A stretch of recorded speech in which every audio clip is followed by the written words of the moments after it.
All of this stuff is a part of entertainment. All right? So let's move on. Because the next thing I want to show you is just that. And it's a discussion on if you have a smartphone. All right? If you have a smartphone. I want you to check this out because this is very interesting.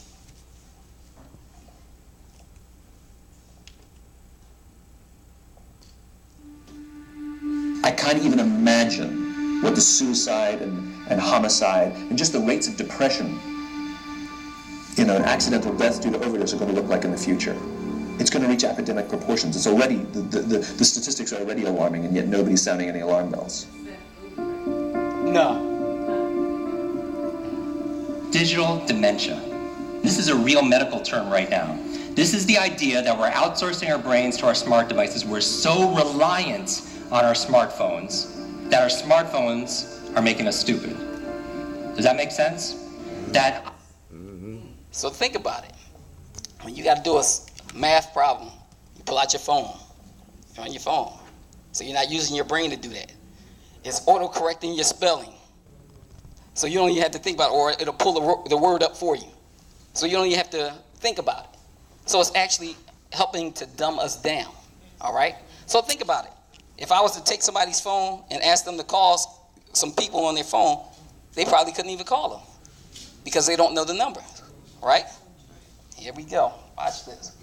It's convenient. I don't want to memorize 500 phone numbers, right? Nobody wants to do that. But we've lost the ability to memorize one. Like if I give you a 7-digit number now, how difficult? Would it be you find that kind of difficult to memorize, like a phone number that you used to do years ago? Yes or yes? Because if I take my arm and I put it into a sling for 6 months, does it stay the same? Would it even grow stronger? It would what? It would atrophy and grow weaker. Same thing with your mental muscles. If you're relying on your phone to keep your schedules, your to-dos, do simple. I went out to dinner with 10 people recently. There was 10 of us. And 3 people at the end pulled out their phones to divide the bill by 10.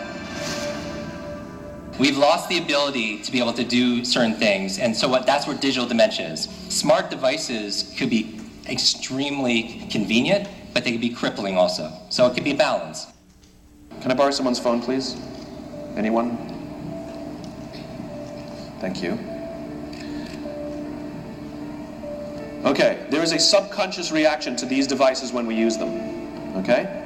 What if I were to hold my phone while I'm talking to you? I'm not checking it, it's not buzzing, it's not beeping, I'm nothing, I'm just holding it. Do you feel at this moment that you are the most important thing to me right now? No, you do not. Because there's a subconscious reaction we have to the device. When it is out, it makes the people around us feel that they are less important. So when we're walking down the halls in our offices and somebody says, hey boss, can I ask you a question? You go, sure, what's on your mind? We've just told them they're not that important. Or we can go, sure, what's on your mind? And if you don't have a pocket, find a shelf, put it on the shelf, come back and say, sure, what's on your mind? When we show up to a meeting, or a lunch, or a dinner, with our colleagues, our clients, or our friends, or our families, and we put the phone on the table, we have announced to everyone in the room that they are not that important to us. And by the way, putting the phone upside down is not more polite. My favorite one is in the meeting or at a lunch with someone that the phone will ring and the caller ID will pop up and they will go, I'm not going to get it. Oh, so magnanimous. Oh, I'm lucky to eat with you today. Or they could just put the damn thing away. You can tell how addicted we are. When somebody pulls out their phone when you're with them, how uncomfortable does that make us feel? You're walking down the street with someone, they pull their phone out. We feel stupid, so what do? We pull our phones out. We're so addicted. Somebody goes to the bathroom when we're at dinner, and what do we have to sit there by ourselves? God forbid we should look around the room for 5 minutes. We pull our phones out. Meetings, awful. What do we do when a meeting happens, right? Everybody's sitting waiting for the meeting to start. Bob's running a few minutes late. Bob's here? Okay, start the meeting. Do you know when relationships are built? All that in between time. Thank you very much.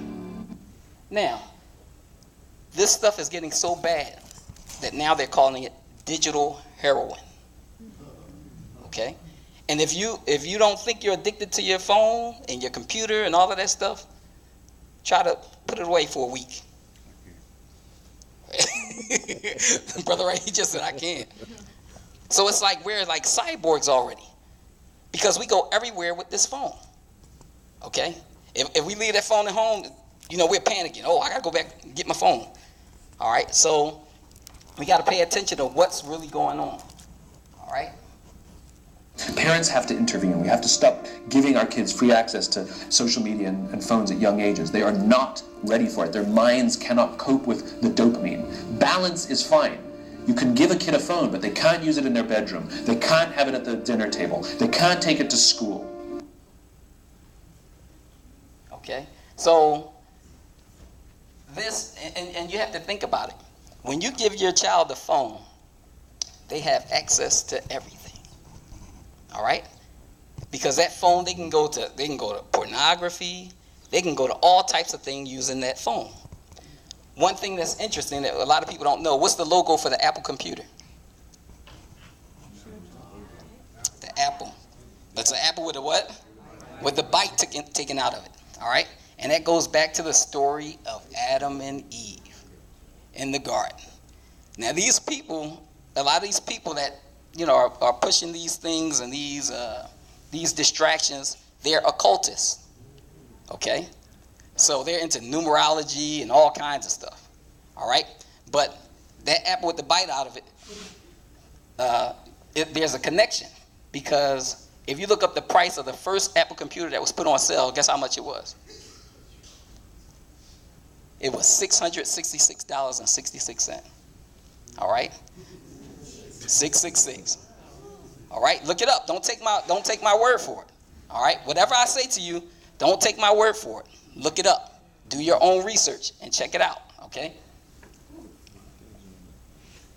All right. For some reason this froze for a second, but let me see. All right. So now there's a game that the kids love to play. Right now, oh my God, they look like addicts on these games, okay? Fortnite. Uh-oh, so she know exactly what it is. Watch this.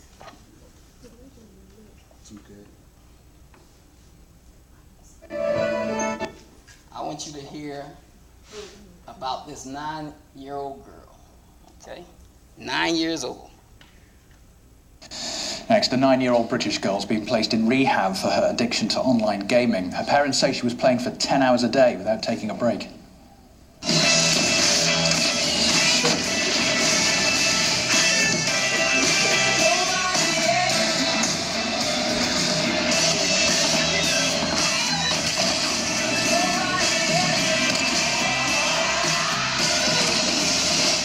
The game in question is called Fortnite, and it's an online multiplayer survival game. 100 players are dropped on a virtual island, but only one can make it out. Now, it's become incredibly popular, with more than 40 million downloads since it was launched last July. The parents of the 9-year-old are calling for it to be banned, though. We had no idea when we let her play the game of this addictive nature or the impact it could have on her mental health. This is a serious issue which is destroying our little girl's life, and someone needs to step in to ban it before it becomes an epidemic. Oh, we're waiting for the developer behind Fortnite to get back to us on this. Meanwhile, we got the opinions of a former hacker and a psychologist. Son is 14 and Josh actually plays this Fortnite game, and I see him play it a lot. The great thing about it is I see him interacting with kids all over the world. There are lots of ways to communicate with people around the world other than video games, and our children are losing a little bit of a sight as to what's real and what's maybe virtual. I think video games are part of our culture now. The story... Now, they said the girl that's 9 in rehab for Fortnite addiction, after becoming so hooked, she wet herself to keep playing. Wow. Okay? Now, in Korea, it was either in Korea or China, I don't remember right now, but it was either Korea or China where they have these, well, I know they have them in Korea and China, they have these gaming cafes. And these people would go to these gaming cafes and they would wear Pampers. They would wear Pampers so they wouldn't have to stop playing the game. All right? in the same story, in that same news story, same news documentary that I saw, he also talked about a man who had a young son, and he would leave his son at home and go to these cafes and play the game, and he was neglecting his son, and his son wound up dying of malnutrition. All right, they caught him with their son in a duffel bag, putting him out into the trash. Okay, this is a serious addiction. Okay, so when they're calling it digital heroin, they're not playing. This stuff is real. All right, but she wet herself to keep playing. All right. Recently, of a 9-year-old that has had to have care because of being on Fortnite. I mean, I blame the parents. I don't blame the children. But computer games aren't bad. I just don't see the use of them. I don't see how they're productive. There is such a tendency to spend so much time on the computer. Recent studies show that the more time they spend in front of a computer or on their phones, the more likely they are to have depression and other mental disorders. There's been studies by the University of California, for example, in 2015, where computer games have actually been found to actually increase memory, especially in 3D games. There are many ways to increase memory, certainly pen to paper, pencil to paper, all sorts of memory games. Now what's happening right here, and this is a trick that they always do in television. They do something called the Hegelian dialectic. And it's a way of bringing two opposing sides, closer, where they can start to see, you can see a middle ground. Okay, and that's what they do. They do this all the time. All right, so they got one that's pro and they have one that's con. All right, so then they bring you to a middle ground. You say, oh, well, I can see it in that case. I can see it in that. Okay. With a book. I think games also can teach. It's like watching a movie. They can be good and bad. To be fair, I said it's all about being sensible. If a kid's on it for many, many hours, then there's a problem. If a child rides a bicycle for 10 hours, there's going to be a problem. So it's just about moderation. I think it's just sensible use of their time. Now, there was another case a few years ago where there was a 16-year-old. He had this game called Halo. It's called Halo 3. And his parents knows he was playing this game 17 hours a day. 17 hours a day. They took the game and hid it from him. So he asked them where the game was at.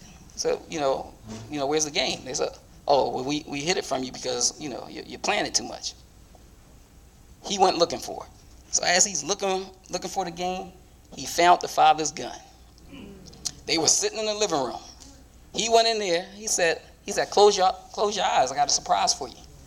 They closed their eyes. He shot both of them. Okay? The mother died. The father survived, and the father was at, his court hearing, trying to plead leniency for him. Okay? So it was crazy too, because the father was actually a pastor of a church. All right? So these addictions are very, very strong, I'm telling you. All right? But now let me show you something else on this Fortnite matter that you might find interesting.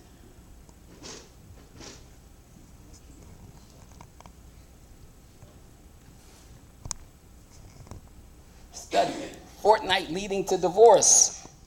A new study says the digital revolution is putting a strain on relationships, specifically marriages. Yeah, an online divorce website says the popular video game Fortnite has been cited in more than 200 divorces just this year alone. The petitions received specifically mentioned an addiction to video games as one of the reasons for divorce.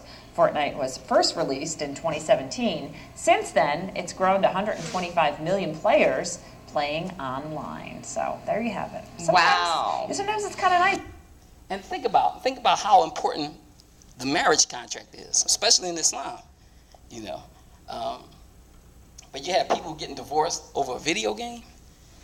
Okay, so this stuff, like I said, it's very powerful. All right, but what I want you to hear real quick, just as something from a researcher. His name is Bruce Lipton.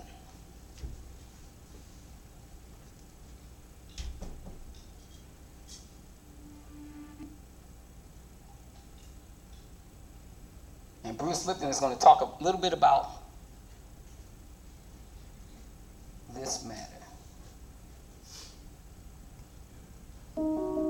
But before I put Bruce Lipton on, let me ask you this question. What's another name for a television show? Program. All right? And remember that, because we're going to look at the definition of program. That word is very, very important. And we got to start paying attention to the words. All right? That's why it was so important to us as African Americans, as our ancestors came up out of slavery, in terms of learning how to read. Because we have to know these words. We have to know what's being said. All right? But check this out. 95% of our life is coming from the programs of life, how to live life that we get in the first 7 years of life. That's why poor people stay poor and rich people stay rich. The movie The Matrix is not science fiction. It's a documentary. Every human, and it's a fact, every human first 7 years is downloaded hypnosis. The brain of a child under 7 is in a lower vibrational frequency. When you put wires on a person's head, you read electroencephalograph, reading brain activity. A child below 7 has a lower vibration than consciousness. It's called theta. Theta is imagination. Oh, that's how kids play a tea party with mud pies, but to them it's a real thing. A kid rides a broom, it's a horse. That's theta, imagination. Theta is also hypnosis. And the idea is this: before you can become conscious, if you don't have any programs, what are you going to be conscious of? So nature makes the first 7 years. What kind of programs are required to live on this planet? I say, how do you get them? Theta is hypnosis. You just watch. You watch your parents, you watch your siblings, and your community, because you have to learn how many 100,000 rules. Think about it. Just to be a functional member of a family and a functional member of a community, there are rules. Teach an infant these rules. I say, you don't have to. First 7 years, they observe it and just download it. Look, this is not new. I mean, there's the famous book, Rich Dad, Poor Dad. And basically said you come from a poor family and you could struggle your whole life and try to get rich, but you're not going to make it. And if you come from a rich family, you could be stupid your whole life and make it. Not because it was thinking, but it was unconscious behavior that was downloaded from rich families into kids, which is unconscious. So they're making the right moves unconsciously. If they engage their conscious mind, then they look stupid, but it's unconscious. And that's the same thing with poor people. Poor people have beliefs from the family. Oh, you can't make it, life's a struggle, things are hard, who do you think you are? And if that's the program you get, then 95% of the day you will sabotage yourself. And that's why poor people stay poor and rich people stay rich, because the programming. 95% of our life, this is a fact, comes from those programs in the subconscious. Every day, only about 5% of their life are you using conscious, which is creative. 5%. So your life is being lived, even though you think you're living your life. Exactly, and you don't see it because it's called subconscious, below conscious. And the Jesuits, for 400 years, they were boasting. People didn't understand. They say, give me a child until it's 7 and I will show you the man. They've been saying that for 400 years because they knew 7 years was the program period. And 95% of your life after that will be whatever that program is. So you don't have to try and think about what happened. I just say, look at your life. The things you like that come into your life come in because you have a program that supports them. But anything you struggle with, work hard at, put a lot of effort into making it happen, why you're working so hard, inevitably you have a program that doesn't support that conclusion and you're trying to override the program. So you don't need to do a lot of strength and psychology stuff. You just look at your life and say, where am I struggling? Because wherever you're struggling, inevitably is a program in your subconscious that does not support that destination you've been. Now, one of the things that he's saying is that you, in terms of how you raise a child, he's saying that the first 7 years of a child's life is very important because they're taking in a lot of programming, all right? And our children watch a lot of television, right? Watch a lot of television, a lot of internet. But here's a biblical verse. It's from Proverbs. It's chapter 22, verse 6. It says, train up a child in the way he should go, and when he is old, he will not depart from it. All right? And the thing is that you have to think about it. The school system is coming up with all of these early childhood education programs. Why? Because they want them at an early age. Because the school isn't really about teaching them or educating them. It's really about indoctrinating them into the system. All right? So think about what Malcolm X said. Malcolm X said, he said, if you let me see, I got to get the quote together again. If you give your child over to your enemy, your child will become the enemy. Okay? If you turn the education of your children to the hands of your enemy, your child will become your enemy. All right? And that's what's happening. Our children are taking on homosexual beliefs and everything. I have seen Muslim children talk about their lesbians and all of this kind of stuff. All right? So we have to do a better job in terms of educating our children and teaching them about Islam, because, I mean, they're being bombarded with this stuff on television, all right? Because like we said, television is nothing but television programming. Okay? Now let's look at the word programming. All right? So I want to find that for you real quick.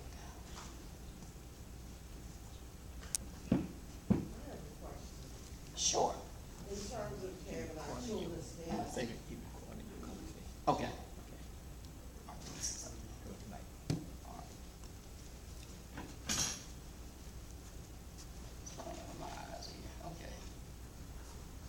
All right, go ahead. In terms of having our children pledge allegiance to the United States, to me that's also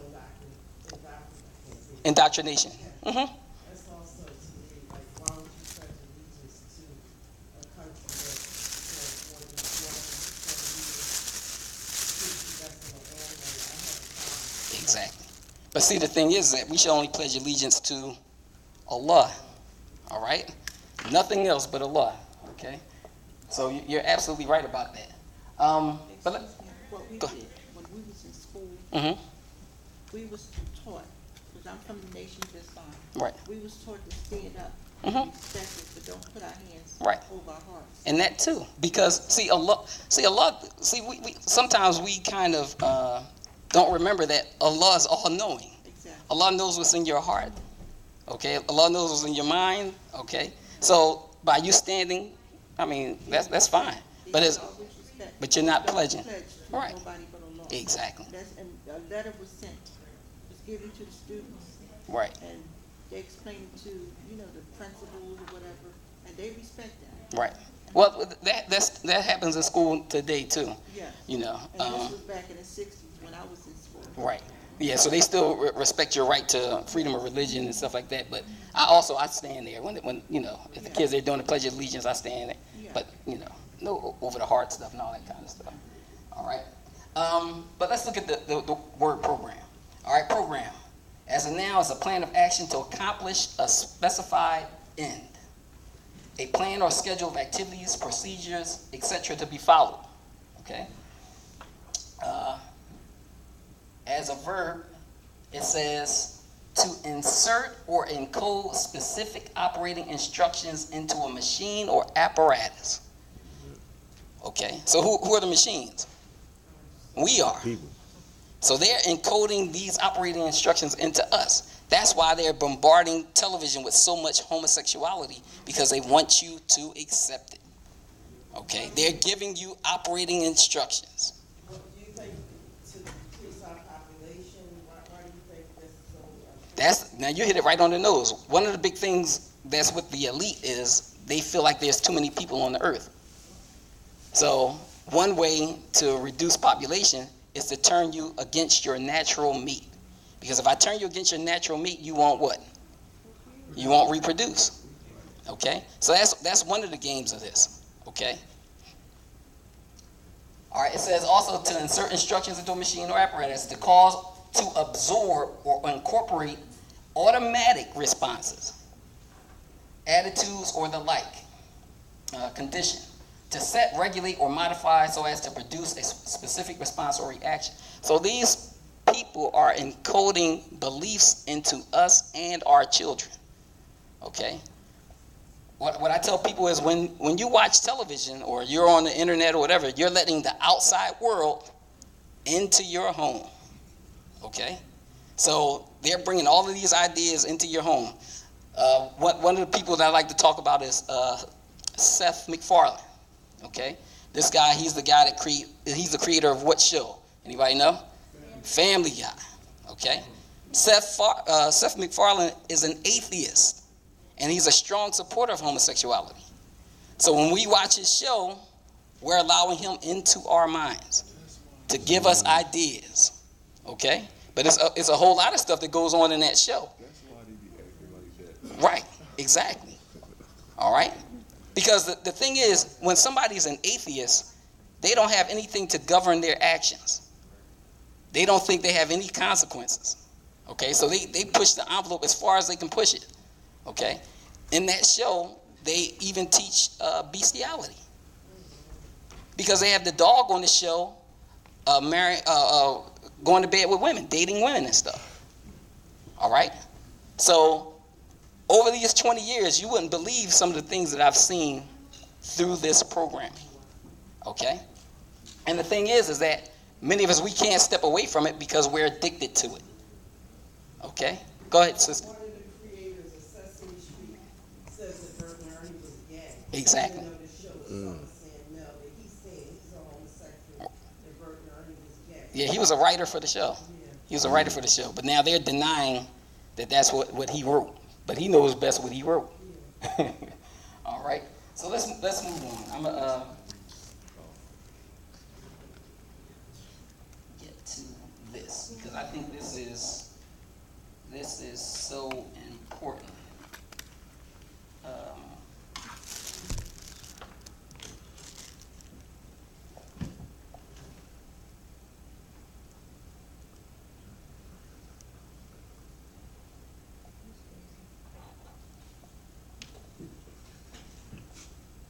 Even imagine. Now, how many people are familiar with a lady named Alice Bailey? Anybody know about Alice Bailey? All right, we're going to talk about Alice Bailey a little bit, but I want to show you something. Alice Bailey? Yeah. Alice Bailey.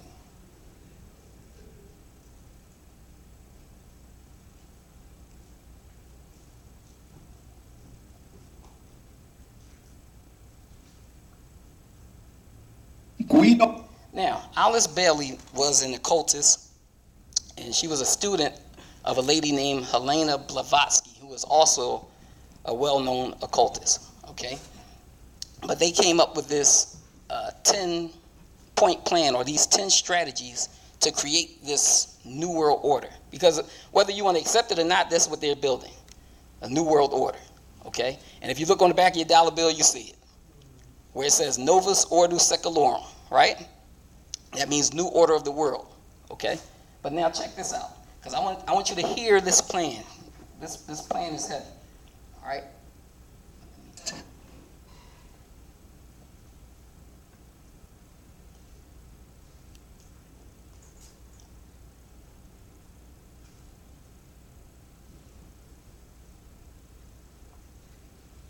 Nation's charter. Now she was involved with Philosophical Society. This was around the time of World War II. Okay. Same aim of Madame Blavatsky's occult successor, Alice A. Bailey, the founder of Lucis Trust.